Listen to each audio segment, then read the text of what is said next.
welcome back to my channel. Panibagong vlog, panibagong recipe ang ating lulutuin ngayon. At ito ay ang shrimp and chicken curry. Ayan, luto na kaagad. Yahoo!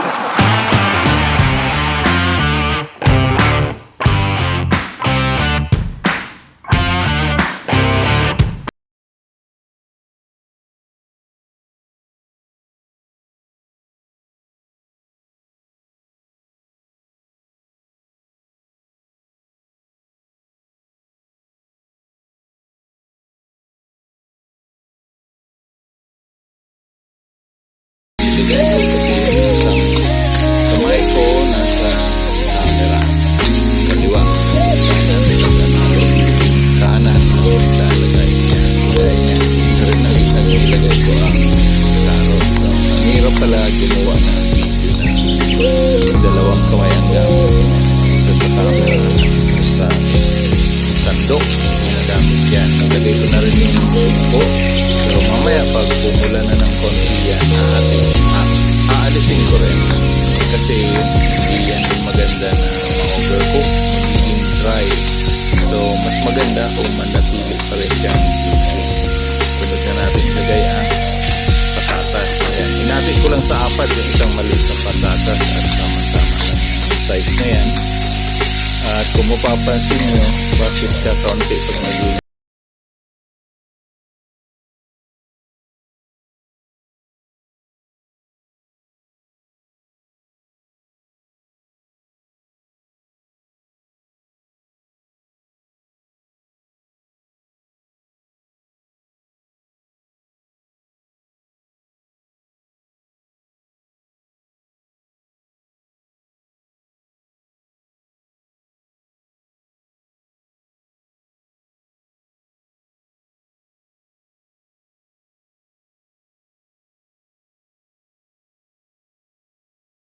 20 to 30 minutes na masimmer yung manok.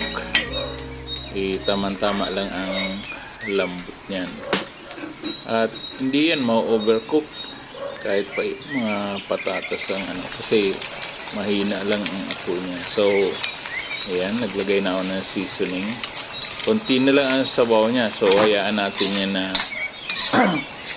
matuyo bago ako maglagay ng gata. Kasi pag nilagay mo ang gata na medyo may sabaw pa, ano yan, magmamantika na yung gata pero nandiyan pa yung sabaw, yung pinakang tubig. So hindi siya magiging malapot. So para ma-achieve natin yung malapot na sauce, ay patuyuin muna natin yung sabaw niyan. Ayan, inilagay ko na yung gata. Pansin nyo yung gata, ba't ganyan ang kulay? Galing po yan sa freezer at para ma-defrost ko kaagad, nilagyan ko na mainit na tubig yung container. Doon ko inilagay yung isang plastic ng gata. Kaya ganyan ang kulay. Pero ganun pa rin ang lasa niyan. Naging iba lang kasi parang na partially cook na siya. Gawa nung mainit na tubig. So yan, konting pakulo na. Wala nang lagayan ng takip yan. Hayaan na lang siya na maluto. Yan, lalagay ko naman yung curry powder. Ang ginamit ko ay McCormick. Medyo may kamahalan pero compared doon sa mga nabibili sa palengke, parang mas masarap yun yung mga nabibili sa palengke. Ito kasi medyo may parang matapang siya ang pagkakatimpla. Siguro kung paunti rin lang ilalagay, pwede naman. Kaya lang hindi naman maglalasa ng chicken curry talaga. Hindi mo makukuha yung creaminess at yung talagang lasa ng curry powder. Ayan, no? Napansin nyo, malapot na siya, no? Then, saka ko palang inilagay yung shrimp na partially cooked kanina. So, ang pinaka-purpose, para manatili siya na juicy pa rin kahit na luto na. So, malapit na yan. Malapit na. Konting kulo na lang. Pwede na nating hanguin yan. So, antabay lang tayo ng konti. Yan. Tinikman ko lang muna yung lasa niya kung okay na. Ayun, tama-tama lang pala yung timpla niya. So, kami-kami lang po yung kakain yan. Kaya, Wala, ba't di man lang gumamit ng pang-tikim na ano. Kami, right after cooking it, yan na rin ang uulamin namin ngayon. Kaya ganyan. So, yan. Siyempre, kapag ka magluluto ka ng para sa iba talaga, karaniwan naman yan na gumagamit ka ng pang-tikim na ano, kutsara.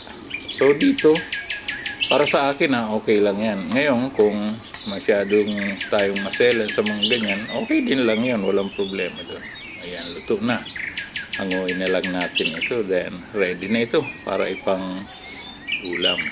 Okay, so thank you for watching at nakarating kayo hanggang sa dulo ng vlog na ito. Thank you so much, guys. Ayan, mapapansin nyo yung sound ng mga chirping ng mga ibon. Sarap pakinggan, ano? Kapag ka mayroong mga ganyan. Ayan. So, luto na ang ating shrimp and chicken curry recipe. Sa totoo lang, ang sarap po niyan. Yung kulay, yung amoy, talaga naman pinagsama-sama na. So, masarap. Masarap siya. Kaya nga, sa totoo lang, paulit-ulit ako nagluluto nito. So, ngayon lang ang gumawa ng video. Yung mga nakaraan, iba namang timpla yun. Although, chicken curry. Pero this time, naglagay ako ng shrimp. At bagay din siya, yung lasa niya. Kasi seafood naman, ang talagang nagmatter dyan ay yung curry powder.